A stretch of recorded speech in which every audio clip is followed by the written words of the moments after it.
All right, it's a blessing to be here today. Good morning, everyone. My name is Gordon.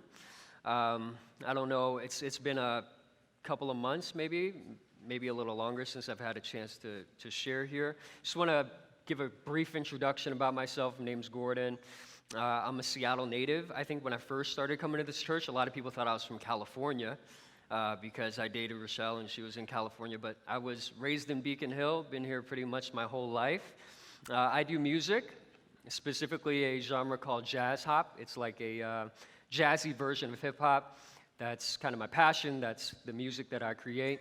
And I love Seattle sports. Okay, so I'm looking around, see a lot of blue and green today. All right, getting ready for the game. It's going to be exciting.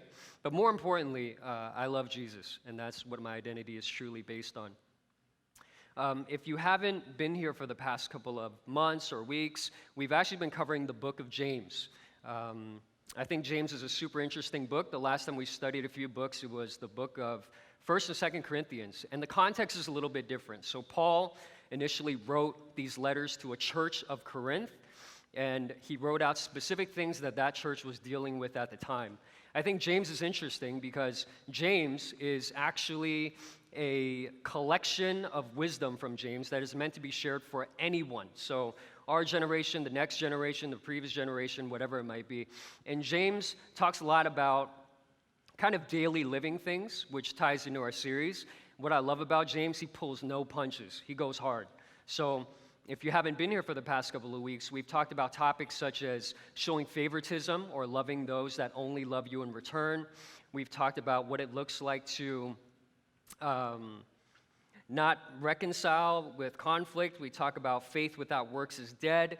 We talked about how the tongue can build up or really destroy people. And you could actually find all of these previous messages on the brand new app that was launched today. So shout out to Corey, and shout out to Jen, and shout out to Rob. Okay, so before we get into today's passage, I want to clarify that this was a challenging passage for me to read, but it's also super relatable because I wrestle with this sin probably more than any other sin. There's no doubt about it, I wrestle with this sin. And in fact, I think a lot of us in this room can relate to this because this sin is really difficult to detect. It's kind of hard to see. It's the one thing that's inside of you, it's the one thing that's inside of me that will prevent you from celebrating another person's success. It's the one thing inside of you that's inside of me that will prevent us from apologizing.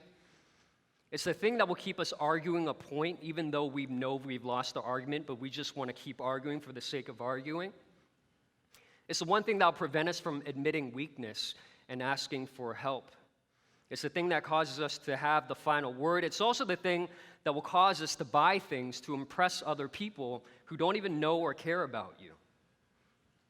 It's a super dangerous thing. You see, the thing with this sin is it's different than murder or stealing or lying. With these kind of front-facing sins, you know that you've committed the sin. You don't go and steal a car and then start driving away and in the process of driving think to yourself, oh yeah, I totally did the right thing by stealing this car. It's clearly the wrong thing. But you actually might think that you're doing the right thing when you are committing this specific sin. It's the oldest sin in the Bible. It's a sin that caused Adam and Eve to think that they were above God by actively disobeying God. Even before Adam and Eve, it was the one sin that caused Lucifer to go from an angel to being someone that was banished because they thought that, hey, I'm at a point in my life or whatever that I deserve to be a god myself. And the sin that we're covering today is pride. It's pride. You know, see, we have a, perception of what pride is when we talk about pride. We think about pride in the most hyper-arrogant form, which is someone who comes out and just starts boasting about themselves. And that's a form of pride, but there's also a ton of different kinds of pride. There's private pride, there's passive pride, there's contempt. And the verses that we're going to dive into today will actually show us 3 different forms of pride that I feel like most of us can relate to. Because every single person has pride. And we're going to dive into these forms here. You know, earlier this year, maybe for the past 18 months, I've had a few different episodes where I felt like God was leading me or calling me towards music. For those of you who don't know, I did music for a very long time. and I had a chance to tour with a few people, and this desire or this conviction started to become more and more real to me, and it kind of climaxed at this episode in New York where I had this vision. Ironically, I had this vision at the same time that the church retreat was going on, and I remember coming back and hearing people share and how they had all these powerful experiences. I thought that was crazy because I was experiencing the exact same thing on the other side of the country. And so after coming back, I really wanted to focus on two big things. The first thing I wanted to focus on was finishing this album and this project. The second big thing I wanted to focus on was investing in younger musicians who might be into the creative arts in Seattle to really help build that community. And so after I made this known, I got a request one day through an email that said, hey, we have this show going on. Do you want to perform for it? And I remember when I first read that email right off the bat, I'm like, probably no. And, I really let that sit in a little bit, and I talked to my wife about that. And she asked me, she said, well, why don't you want to? I mean, you recently had these convictions. Here's an opportunity. Here's a platform for you to perform. And I think what it really boiled down to when I thought about it was I was just pretty prideful about it. I'm used to kind of performing at a certain venue where it might be higher production, and my perception of this show was that maybe it was not as professional. And the more I started to go down this rabbit trail, the more I realized, oh my gosh, I'm just being hyper prideful right now. So I ended up accepting the show, and going into the show, my wife and I talked about this. I really wanted to find musicians that I could invest in, and then I also wanted to find like a band for upcoming performances. And I'm so glad that I kind of put my pride aside and did the show, because I was able to meet someone who fit that specifically. He was an up-and-coming musician. He's winning a ton of awards right now. I think he's still in college, but he's absolutely killing it. And he has a band, and we're going to be partnering together. So that's just a micro example of kind of how pride can really take us off course when we have something that's clear that God wants us to do. And what's also interesting is with pride, I've been a part of small groups before, and I don't think I've ever heard of anyone just come out and say, man, I wrestle with pride. Like, can you help me with pride? I don't think I've ever heard that. Maybe you guys have. The closest that I've heard that is when someone hits rock bottom, whether they made a really financially poor decision and now they're on the brink of losing everything, or they made a major mistake in their marriage or in their relationship, and they've just really hit rock bottom. At that point, they admit to themselves, like, man, I probably should have listened to my community, but I was so prideful, and now I'm in this kind of situation. The second reason why it's hard to admit pride, I feel like, is because our society really glorifies it. It's the one thing that will kind of help you get to the next level. When your back is against the wall, you need pride to really push through. Even in corporate America, you need pride to really get to that next promotion or climb the ladder. And as a result, we have this perception of pride as almost a virtuous thing to have. But what we're going to dive into in James is the Bible actually teaches us that pride is lethal, and it's super toxic. It'll ruin your relationships with people, or it'll ruin your relationship with God. And it'll prevent us from truly reconciling, especially when we are in conflict, and it diminishes our capacity to love. And ultimately, pride is a prison that shuts us in, it shuts God and others out. So for us to fully understand this, we're going to dive into this text, and the good news for you and the good news for me is after listing the different types of pride, the Bible actually offers us a solution to how to fight pride. Practical application, my favorite. Okay, so if you guys could rise, we're going to be reading from James here. It's going to be 4:11 through 5:6. It says this, verse 11, "Brothers and sisters, do not slander one another. Anyone who speaks against a brother or sister or judges them speaks against the law and judges it. When you judge the law, you're not keeping it, but sitting in judgment on it. There's only one lawgiver and judge, the one who's able to save and destroy. But you, who are you to judge your neighbor? Now listen, you who say today or tomorrow we're going to go to this or that city, spend a year there, carry on business and make money. Why?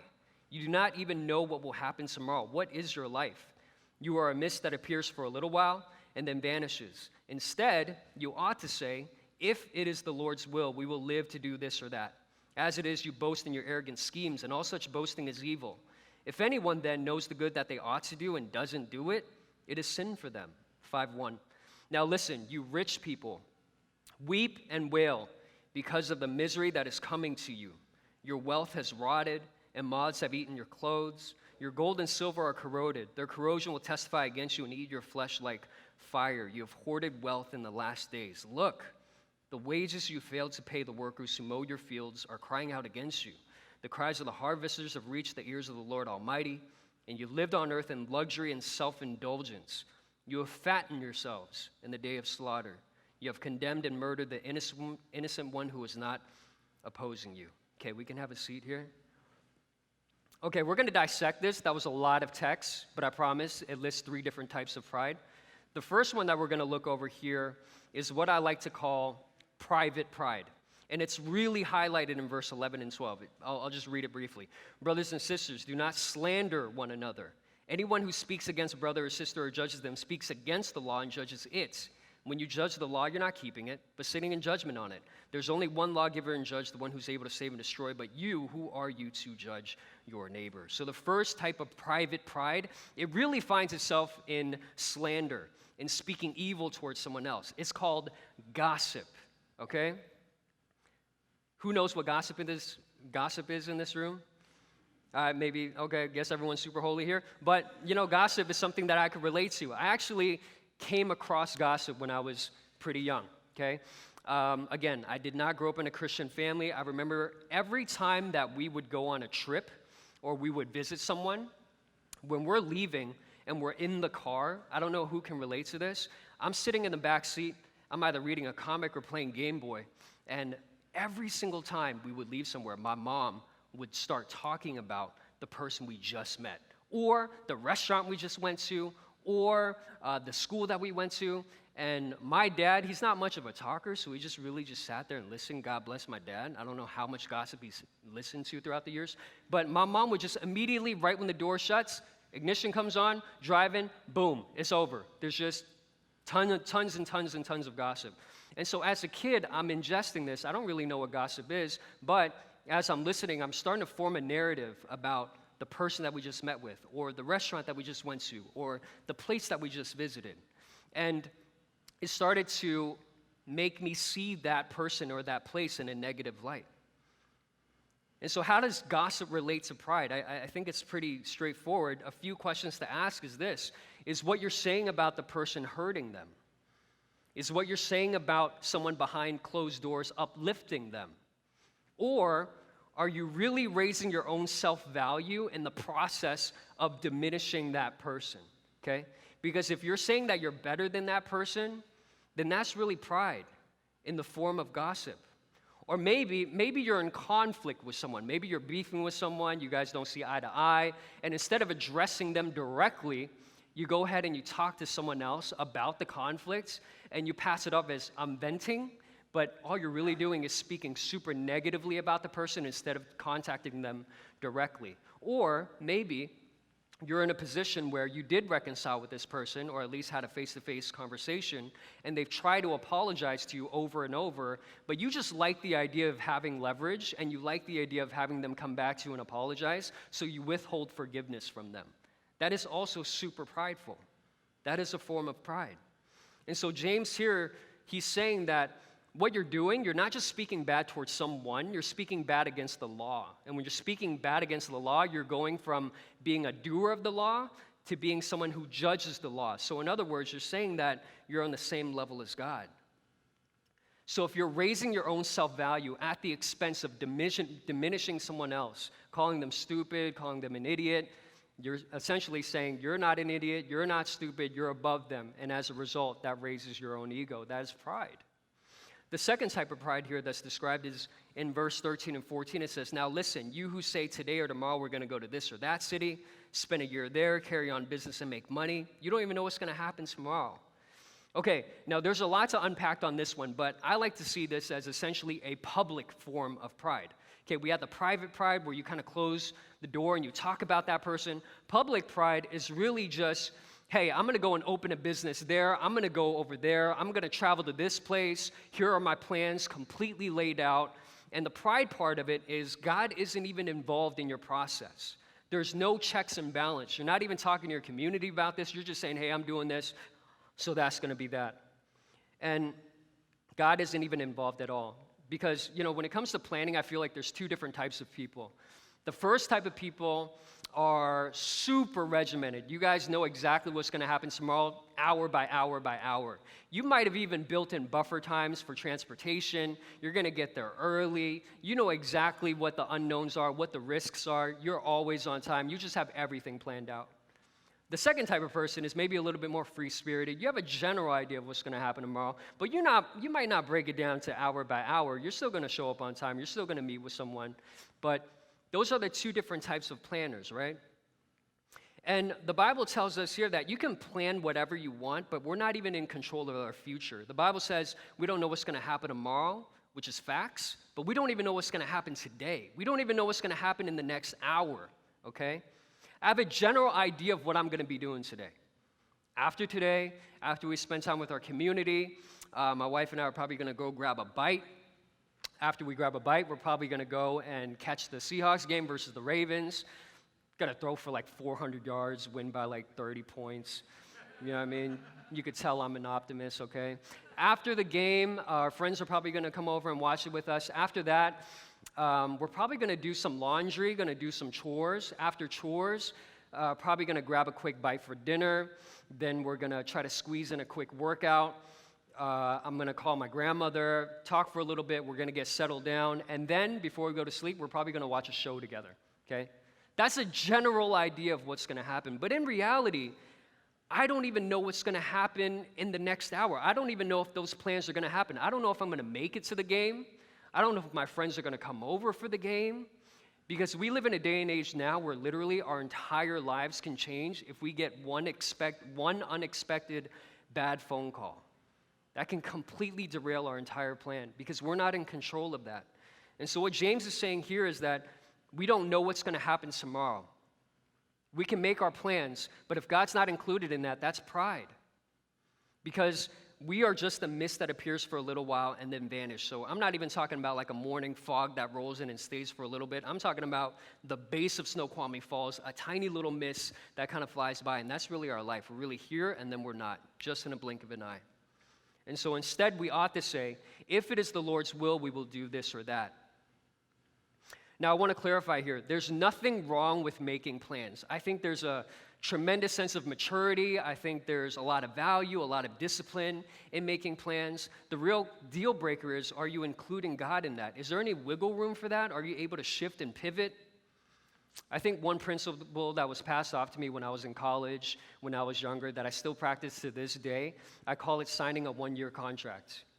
And so literally what happens every year around December or January, I take some time and I pray and I reflect. I talk to my community and I ask them, hey, or mainly I ask God, I say, hey, you've had me doing this for the past 12 months. Is this something that you want me to do for another 12 months? Sometimes it's yes. Sometimes it's I want you to also take this on. Sometimes it's I want you to change course altogether. And I think the reason why it's safe to do that is because it prevents us from really idolizing our identity. It prevents us from idolizing our income, our salary, our title, whatever it might be, because as you're accumulating more, time goes by faster and faster, and if God isn't a part of that, we're in trouble. The Bible also warns us at the same time that if you feel a nudge or a tug towards doing something and you don't do it, that is also a form of pride. The third type of pride, this one is vicious. It's found in 5:1-6, and I feel like we can all relate to this one. Now listen, you rich people, weep and wail because of the misery that is coming to you. Your wealth has rotted. Moths have eaten your clothes. Your gold and silver are corroded. Their corrosion will testify against you and eat your flesh like fire. You've hoarded wealth in the last days. Look, the wages you failed to pay the workers who mowed your fields are crying out against you. The cries of the harvesters have reached the ears of the Lord Almighty. You've lived on earth in luxury and self-indulgence, and you fatten yourselves in the day of slaughter. You've condemned and murdered the innocent one who was not even opposing you. Dang. Okay, so James is offering a warning here to those who are rich, okay, who use their wealth as a means to oppress laborers or the poor. And the Bible speaks of this type of systematic pride. It's in the Old Testament, there's people who are really wealthy, Israelites, and instead of using their wealth to share with others or to glorify God's kingdom, they used it to actively keep other people underneath them so that they could feel superior to them, using their wealth. And the danger with this pride is when your wealth becomes your identity, it's super easy to hide from other people. Because we're not really going out and talking about our incomes with people. We don't really just have a casual conversation. Oh, hey, this is how much I make this year. Or, here's what I'm trying to think about, these different revenue streams or whatever else. We just don't talk about stuff like that. So only you and your heart of hearts will know how much of your identity is wrapped up in your wealth. Only you know how much of your own security, your own comfort, your own joy is rooted in your bank account. When you feel bad about yourself, do you just go and look at your account balance? Does that help you feel better? Does that give you comfort in any way? Because the truth is, for those of us who have more resources, especially in terms of material wealth, there's a greater temptation for us to rely on our account rather than to rely on God. And this is extremely dangerous. So James is offering a warning here. He says, your splendid clothing will one day be eaten by moths. Your gold and silver will one day rust. And you cheated those around you as a way to oppress them. James says now your material wealth is going to be used against you with God as your judge. And these are like haymaker type statements. Because when your identity is truly rooted in your bank account and you're just thinking about getting more to be satisfied, you're never truly going to be satisfied. You're in a position where you're always going to look for the person that's above you or someone who makes more than you, and you think to yourself, oh, hey, when I get there, then I'm going to be truly satisfied. And that's one area. On the other area, it's you start to look at people who might not make as much as you, and you might start to think to yourself that you're somehow better than them based off of your income. And again, just like how planning isn't bad, wealth isn't necessarily bad either. There's so many amazing things that we could do if God gave us a bigger resource pool. I have a good friend of mine, his name's Fred, and I love Fred. We went to college together, and he went through a season where he was questioning whether or not God was calling him to be a missionary. And he went through the whole application process, and he ultimately landed on this organization called IBE. It's a Baptist organization. And what was so amazing about this organization is typically when someone says, hey, I'm raising support to go on mission, they need X amount before they can actually go and take off. But with IBE, what's so amazing about them is if you get approved and if you get sponsored by them, you don't ever have to worry about raising support because they have so many different people, millionaires who are ultra wealthy that are investing into the organization. And that is totally a practical way that we could use wealth as a means to further God's kingdom. And so Fred, my friend Fred, is still serving overseas. It's amazing. Okay, so are you still with me? Okay, I hope. All right. So we've just listed 3 separate types of pride. We have private, public, systematic. At this point in the message, if you're not a Christian, that's pretty much all I got for you because you're not really going to be able to relate to the biblical solutions. The best thing I could tell you if you don't know Jesus is understand the types of pride, try not to be a jerk, okay? Now, for those of you who are Christians, we're going to be transitioning into some biblical principles in terms of what we can actually do to fight pride. Okay, so how do we fight pride? Okay, I think the natural, surface level, catch-all term is the term humility, right? That's how you fight pride. But here's the deal. Here's what we run into when we start talking about humility and pride. Humility in and of itself is kind of hard to talk about if you think about it because, can you really know that you're humble though? Like, can you really know you're humble? And if you think you're humble, are you actually humble? Or are you just deceiving yourself and you're actually prideful? It's kind of slippery, right? And look, I have a friend, he's like my closest friend, best man at my wedding. I've known this guy for like 20 years. We grew up in Beacon Hill together. His name is Steven. Okay, and we were in youth group together. Now, I already mentioned I didn't grow up in a Christian household, so we were in small group together one day. It was on a Friday night. Our youth pastor talked about pride and what humility was. And after building up this idea of what humility was and what pride is, he asked us a question. He said, hey, do you know of anyone who has these characteristics of humility? Silence. So we started thinking. 10 seconds, 15 seconds, 20 seconds, about the 30-second mark, Stephen just blurted out. He was like, honestly, I'm probably the most humble person that I know. I just feel like God gave me the spirit of humility. And I'm like, bro, did you just brag about being humble?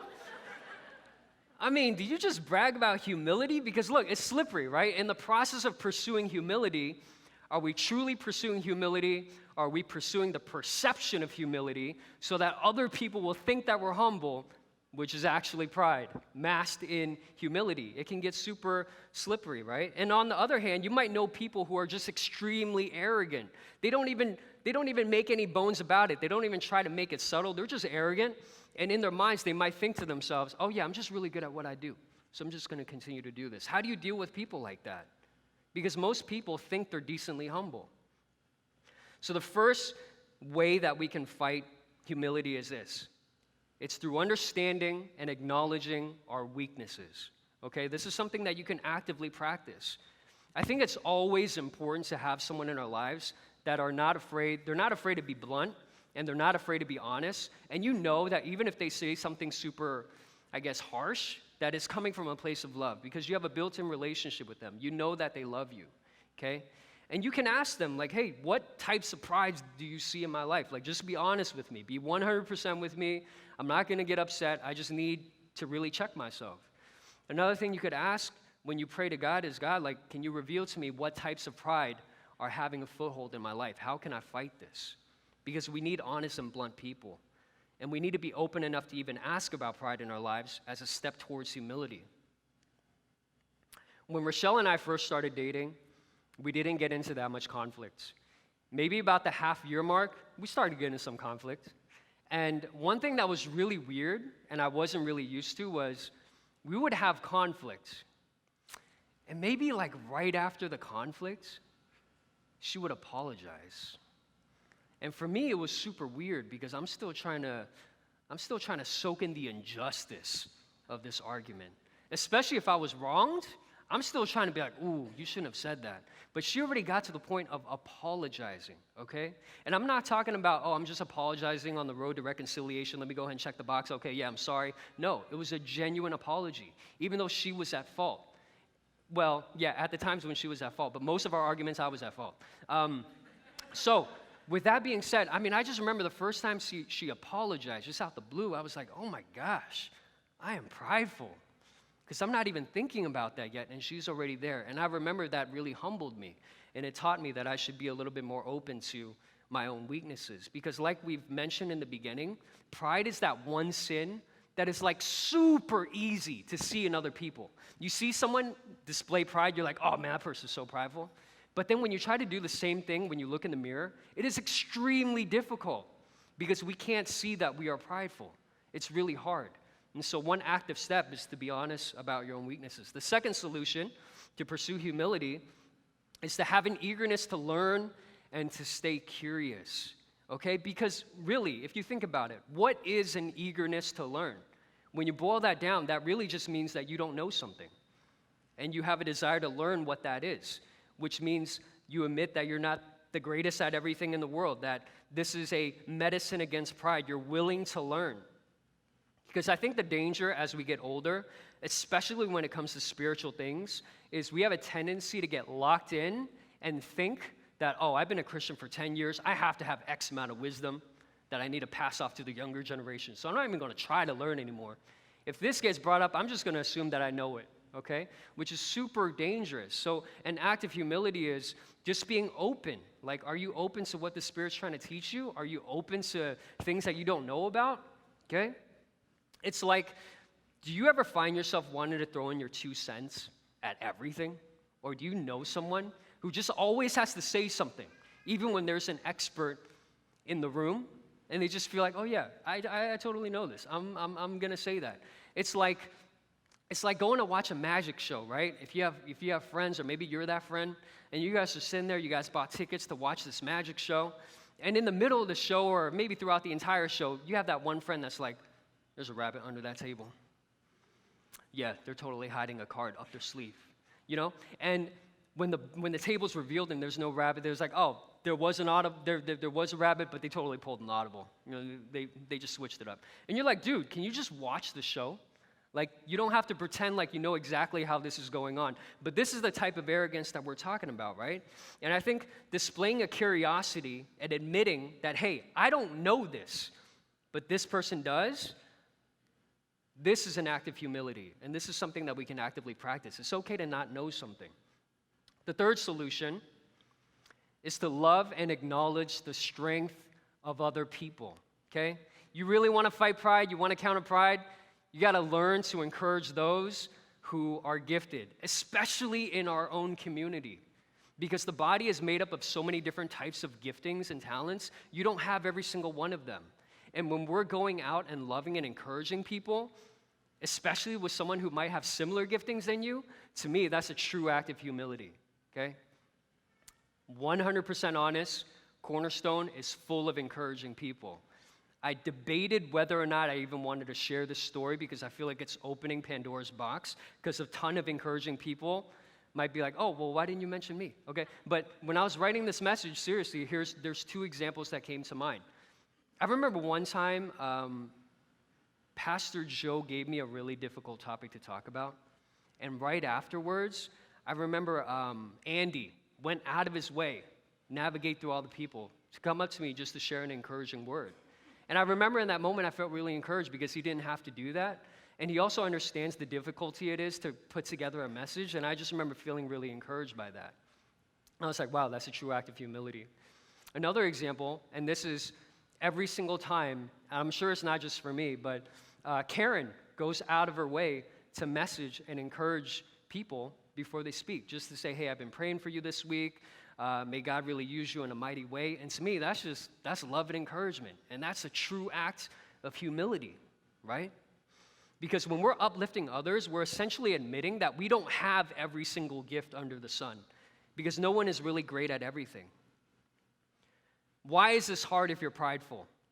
It's simple. It's because you want all the glory, okay? You want to be admired. You want to be looked up to. You want to have the power and control. You want to know that there's something that's so unique and special about you that other people just don't have, and that puts you on a tier that is higher than other people.